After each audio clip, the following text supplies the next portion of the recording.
Welcome back, guys. Vegas Views, Dawn Sullivan, Danny Miner, No Meds. And today we have with us Jason. Jason is a friend of ours here, and he has a story to tell.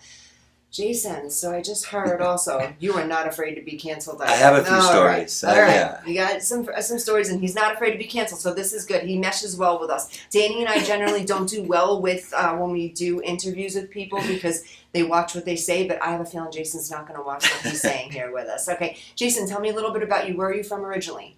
So I grew up in Colorado. Okay. Primarily, my father was in the oil industry, so we moved around about as much as the military over the years. But I grew up in Colorado. Always called that home until I found Vegas. Okay. Okay. Vegas now I consider more my home state. I did move away just last year from the lake. I was at Lake Mead for a while. Yeah. I had to move away for a while and went back to Colorado for a little bit, but I will be moving back to Vegas here shortly. Welcome back. Yeah. That is Absolutely. fantastic. Vegas is home. That's really what cool. it's. Yeah. Okay, so let's talk a little bit before break. We were talking about you have a big life story. You have done a lot in your time. And Done a lot of damage. You've done a lot of damage. Okay, so this is going to be very helpful to our audience. You know, I'm a psychologist. I also have my own struggles, and we are very real on this channel. Talk to me.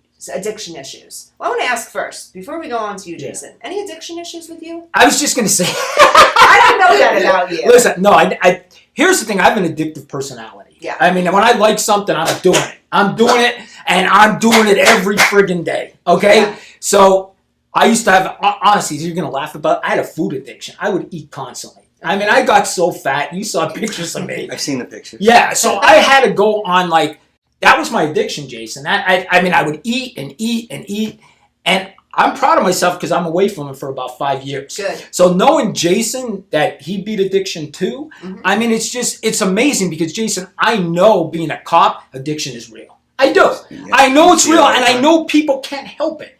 It comes to the point you can't help it. It takes over. And it makes me sick, Jason, when I see these videos, and I mean this, when I see these TikTok videos of them videotaping these people on drugs and making fun of them, falling down, it's horrible. I scroll right away from it. That's what I say. I really do. I say to myself, and sometimes I scroll right away sometimes I comment too, would you go ahead and post somebody dying of cancer? Yes. Would you go ahead and post someone dying with their dialysis? I mean, it's the same exact thing. It is 100% a disease.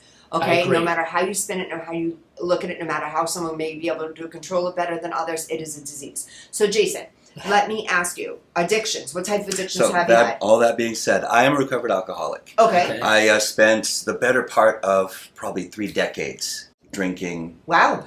Both socially and recreationally, and then very heavily. The last 10 years were beyond. The 3rd stage, 4th stage of alcoholism. I ended up homeless. Okay. I ended up going to 3 different treatments. Okay.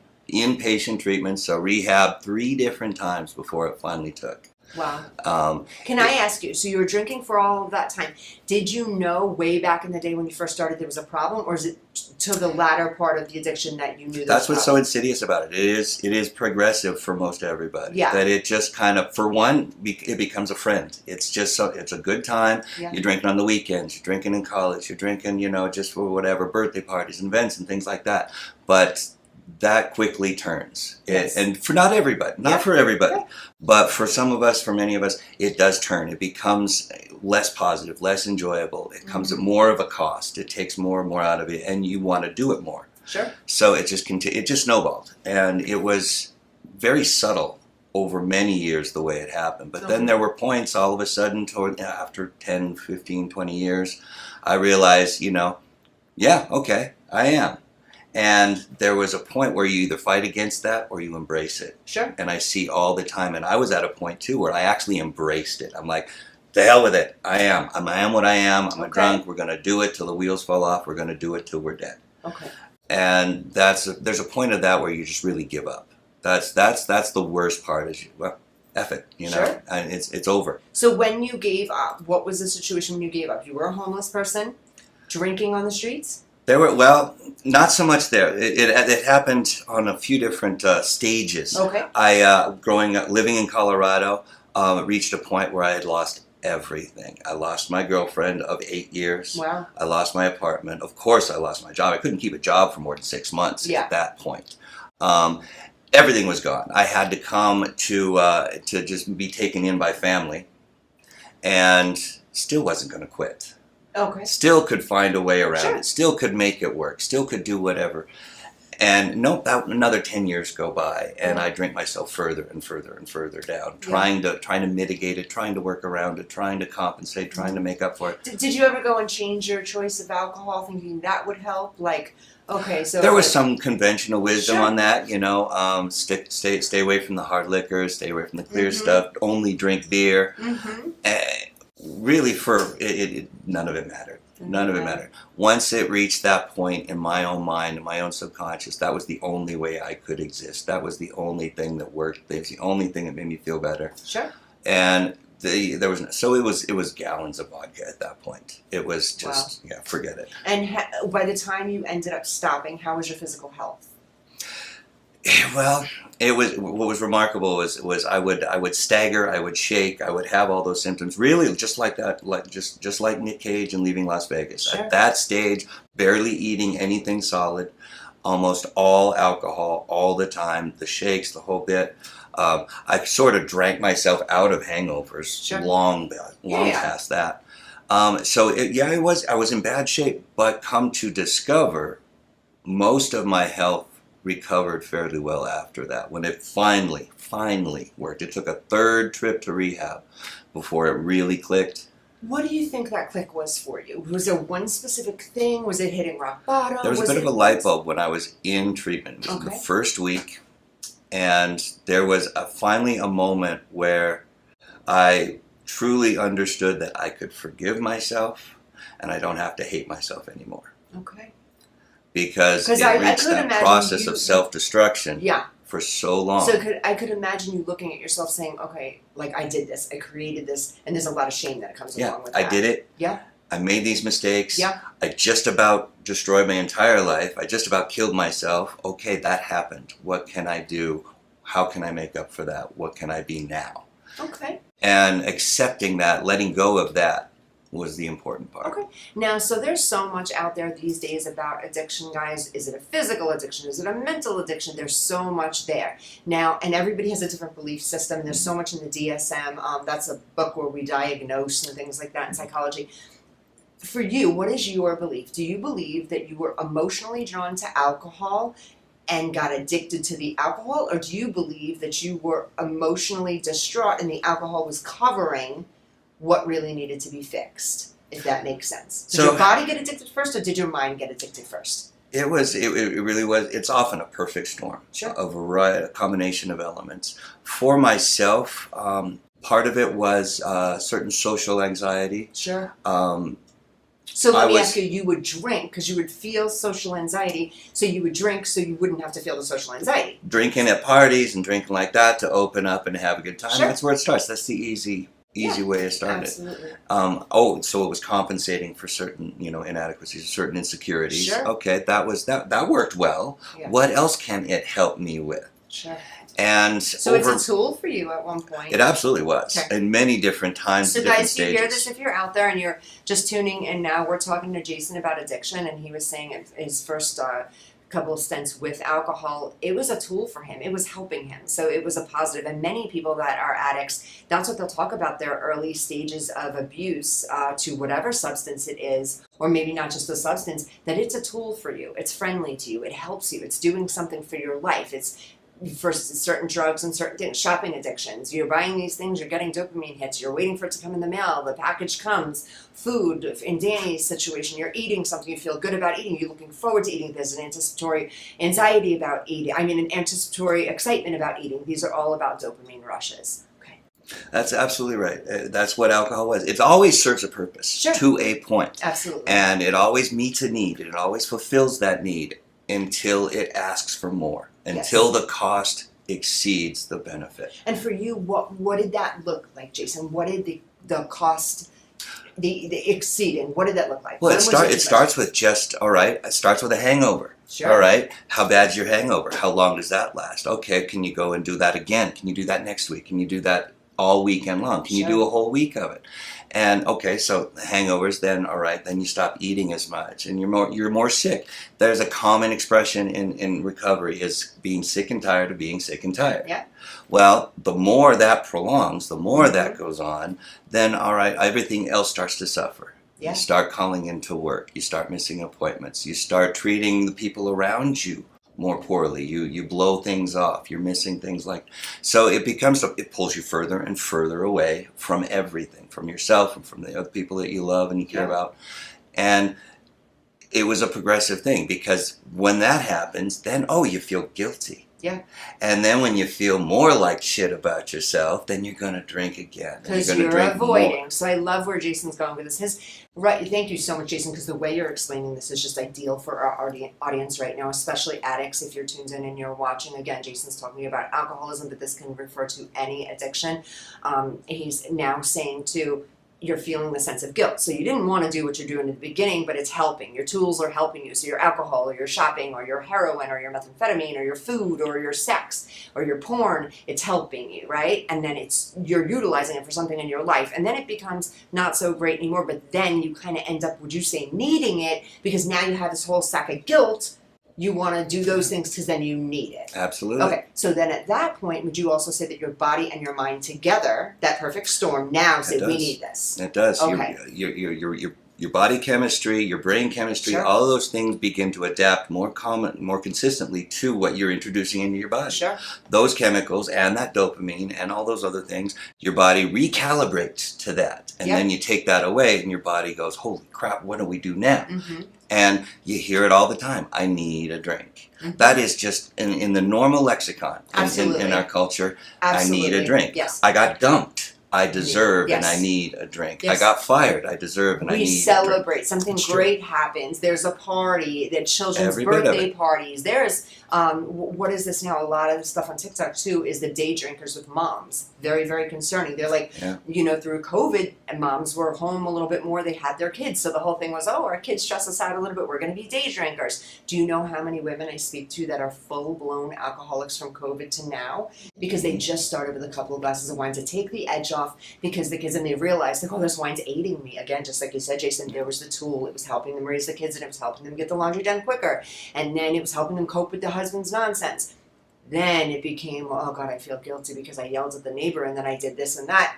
And now I have the guilt, so now I kind of need it. Oh my God, I'm so awful. How do I feel better? How can I feel better? And then this alcohol, and then they have these little parties of just all these women coming together, and it's constant, like, wine Wednesdays or tequila Tuesdays.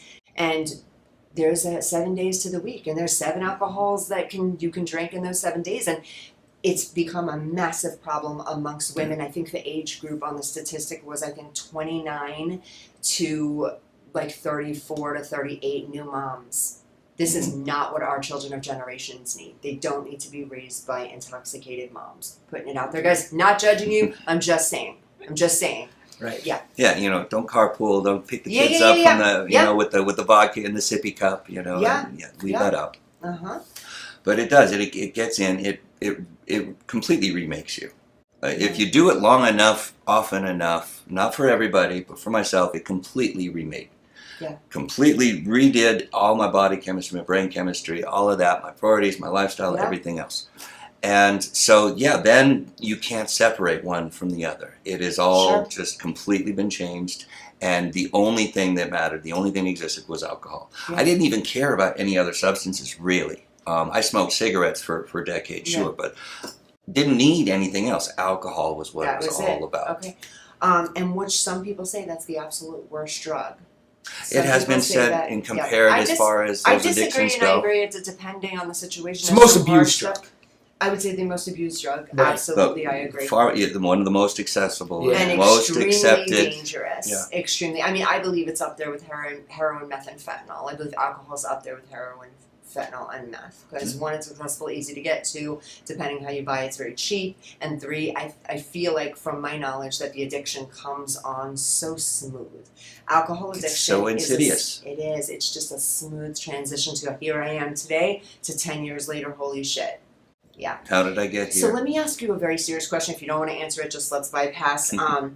a lot of people look at homeless alcoholics and homeless drug addicts and overeaters and all these different things of what's the problem? Like, what happened? A lot of people say, what happened? Is it childhood trauma? Was there adolescent trauma? Was there abuse? In your situation, could you attribute any of your alcoholism to any trauma, or do you say, no, I gradually just became an alcoholic? It was my own doing. I had a pretty stable, pretty standard.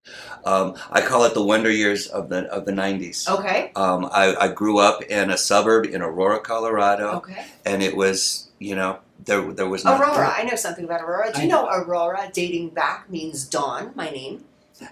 Yes, Aurora absolutely. means dawn, and dawn means Aurora. Aurora, So I yes, said the if I was Aurora ever, Borealis. You yes, got all I that, said if yeah. I was ever going to have a daughter, her name would have been Aurora. So As my in name is Princess Dawn. Aurora from Yeah. yeah. But Aurora means But dawn. I thought that was no, there was nothing wrong with my childhood or anything like that. It was just I enjoyed it, Sure. then I relied on it, then I used it, and then it became everything. And going back to everything that feeds into what you need and what you Sure. want and what you're trying to do to feel better, what you're Right. trying to do to feel good, and it just took over. Mhm. It just began demanding more and more of a price, more of a cost Absolutely. from me, who I am and what I could do. Yeah. And but as far as the homeless thing goes, I have a lot of thoughts about the whole homeless thing because I spent 2 years of my recovery, the first 2 years I was sober in recovery at a homeless shelter in Texas. And so I lived amongst it all for that all the time. Can you please tell us about that? That in itself, I'm assuming, must have been difficult and somewhat traumatizing as well. It's kind of a cross between The Walking Dead and Wild Kingdom. Wow. Wow. The state of people out there, and there are those that suffer and those who battle, those who fight. Then there are those who welcome it, those who embrace not having responsibility, not having a life, not having to dictate and function. I have heard that before, and I've talked to a lot of people too that said that, well, I have it better than you, Dawn, and I'll say, you have it better than me. And they said, well, I don't pay taxes, I don't worry about a car payment, I don't have 2 mortgages, I can't Mhm. understand that, I can't comprehend that.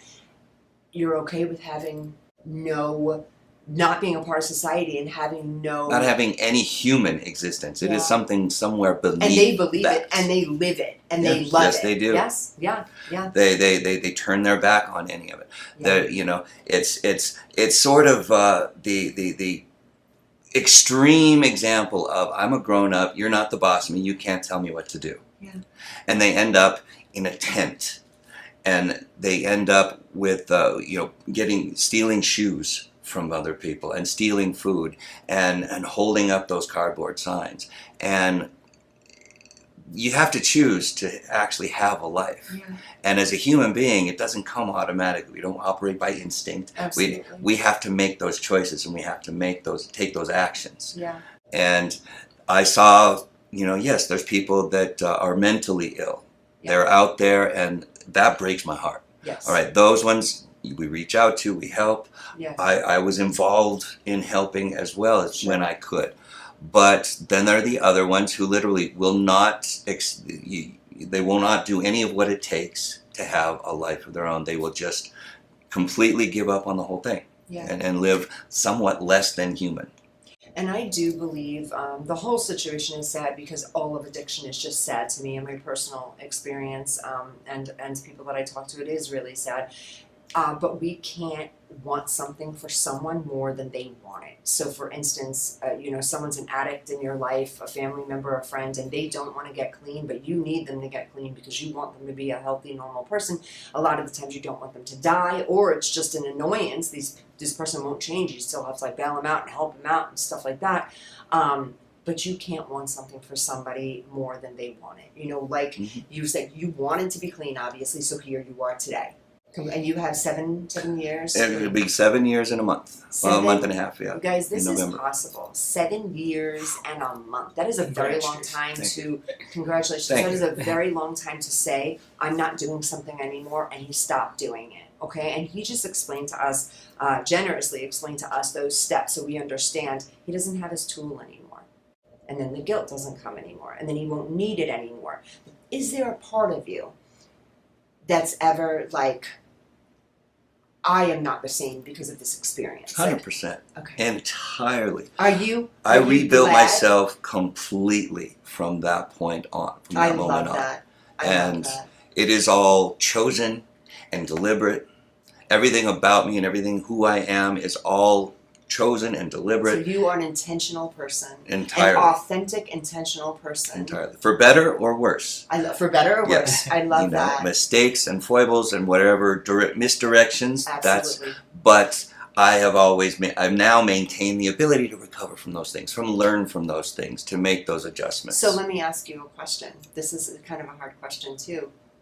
If you had a choice to do it again, would have you taken those experiences? You know, it's funny. I miss the 80s. I love the 80s. Okay. I am a child of that as well. And I made it to Hollywood years ago, but I just missed it. I made it in 92, the same year that Seattle took the whole music scene and held it, you know. Yeah. But I was down there, and I had a few opportunities to make it. I played guitar for a long time. I was a musician. And I always have looked back and said, I wish I could have just been there a couple years earlier and had that shot and made it. I would not be here today. Would not have survived that. If So it was any a other blessing in circumstances, disguise. yes. And Okay. again, there were already in the real timeline at least 3 occasions where I should not have made it. There were at least 3 very deliberate attempts at suicide. Wow. In years past. One of the very just again, and a couple of them were more the cry for help side of things, but a couple of them were absolute pain and rage and self-hatred that I was going to shut that light off. I was going to end it. And so all of those times, I'm lucky to be here. Jason, do you believe in God? I don't. Okay. Do you believe in a higher power? You know, I really had to do that in the program, and so it you drove did do me the program. crazy. You did the AA My program? treatment, Okay. the rehab that I did was in Fort Worth, Texas. Okay. Very religious centric, Okay. very based on that, and I couldn't stand it. I am absolutely an atheist. Okay. I came to that conclusion long ago. Sure. So in order to get through their program and do it their way, I had to come up with a higher power because they were just so reliant on giving it over to a higher power. And it drove me nuts.